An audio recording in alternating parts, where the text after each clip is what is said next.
ভাই এবং বন্ধুরা, আসসালামু আলাইকুম।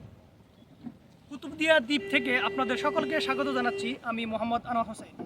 আজকে আপনাদেরকে নিয়ে এসেছি কক্সবাজার জেলার দ্বীপ উপজেলা কুতুবদিয়াতে। বন্ধুরা, আজকে আপনাদেরকে দেখাবো কিভাবে এই দ্বীপ থেকে প্রত্যেক বছর কয়েক শত শত টন লবণ উৎপাদন করা হয়। এই লবণকে কিভাবে খাবার লবণের উপযোগী করে তোলা হয় সেটা আজকে আপনাদেরকে পর্যায়ক্রমে আমরা দেখাবো। বন্ধুরা, সমুদ্রের পানিকে মোটরের সাহায্যে তারা এখানে এনে মাঠের মধ্যে ছড়িয়ে ছিটিয়ে দিয়ে কিভাবে সেটাকে লবণে রূপান্তরিত করা হয় সেটা যদি দেখতে চান, শেষ পর্যন্ত আমাদের সঙ্গে থাকবেন।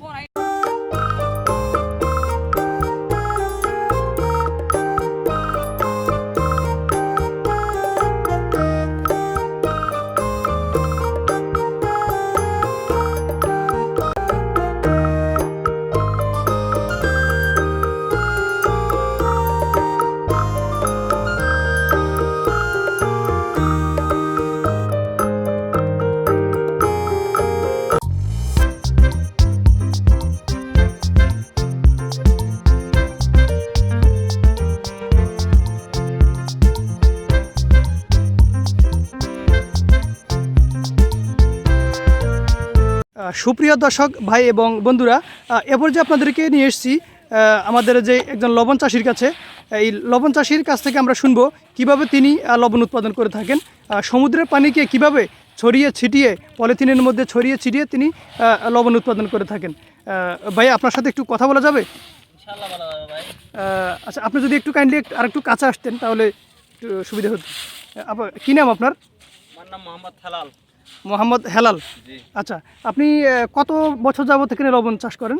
আমি 6-7 বছর ধরে লবণ চাষ। 6-7 বছর। আচ্ছা, মোট কতটুকু পরিমাণ জমি আপনি এখানে লবণ চাষ করেন প্রতি বছর? আমার এখানে তো আছে এখন 14 খানি। 14 কানি। আচ্ছা, 14 কানি। তো এবার আমাদেরকে একটু বলুন যে কিভাবে লবণটা আপনারা পানিটা কিভাবে নিয়ে আসেন, তারপরে কিভাবে পানিটাকে আপনারা লবণে রূপান্তর করেন? পানিটা তো আমরা এটা হচ্ছে 6 কোটা মাঠ পড়ে। মোট 6 কোটা মাঠ। হ্যাঁ। আচ্ছা, হ্যাঁ, তারপরে বলুন। প্রথমে রাখে 1 কোটার মধ্যে জমা স্টক বড়। 1 কোটা, এই যে যেখানে আমরা দেখতে পাচ্ছি এই যে এটাতে স্টক করে রাখেন। আচ্ছা, হ্যাঁ, তারপরে ওটা থেকে আস্তে আস্তে ধীরে ধীরে নিচে নামে আর কি। ধীরে ধীরে নিচে নামে, এই যে আমরা তারপরে যে স্তরটা দেখতে পাচ্ছি এরপরে নিচে নামলে ওই জায়গা থেকে তারপরে তার পরের স্তরে নিয়ে আসেন। আচ্ছা, যে একটা স্তর থেকে আর একটা স্তরে যে পানিটা নেমে আসে, নেমে আসলে এটা কি সুবিধা হয়? আপনারা তো সরাসরি পলিথিনও দিতে পারতেন।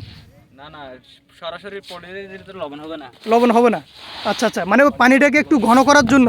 হ্যাঁ, একটু খাজুর লাভ আছে না। হ্যাঁ, খাজুর লাভের মতো করতে হয় আর কি। ও আচ্ছা, তারপরে মানে শেষ পর্যন্ত এসেই যে এখানে যে পলিথিন আমরা দেখতে পাচ্ছি, পলিথিনের মধ্যে পানিটাকে ছিটিয়ে দেন। তারপরে এই পানিটা কয়দিন লাগে এই পলিথিন থেকে লবণ হতে? এই পলিথিনটা এখন শীতকালের মধ্যে 7 দিনের মধ্যে লবণ ওঠে আর কি। 5 দিন পরে লবণ হয়ে যায়। তারপরে এই যে আপনারা এখান থেকে এই যে দর্শক বন্ধুরা, যে উনি যেভাবে লবণটা সংগ্রহ করছেন, এই যে এটাকে কি বলে ভাই? এই যে এটাকে এটা খাসি। আচ্ছা, এই খাসি দিয়ে তারপরে লবণটাকে জমা করেন কোথায়? এই যে গর্তের মধ্যে স্টোর করেন। আচ্ছা, যখন বর্ষাকাল হয় তখন কি গর্তের পানিটা গলে যায় না পানিতে?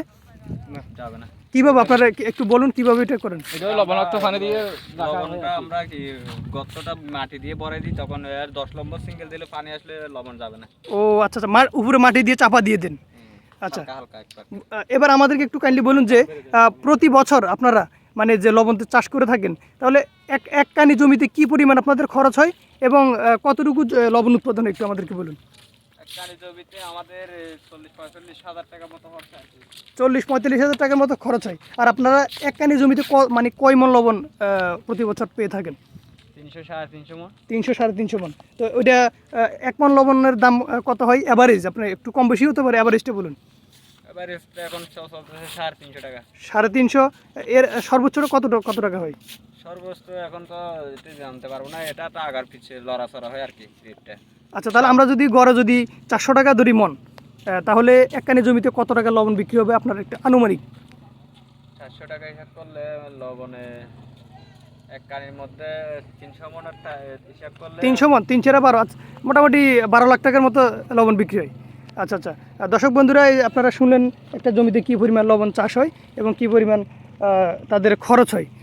বন্ধুরা এই যে দেখতে পাচ্ছেন, এই যে এখানে এই পুরো বিলে শুধু লবণ আর লবণ।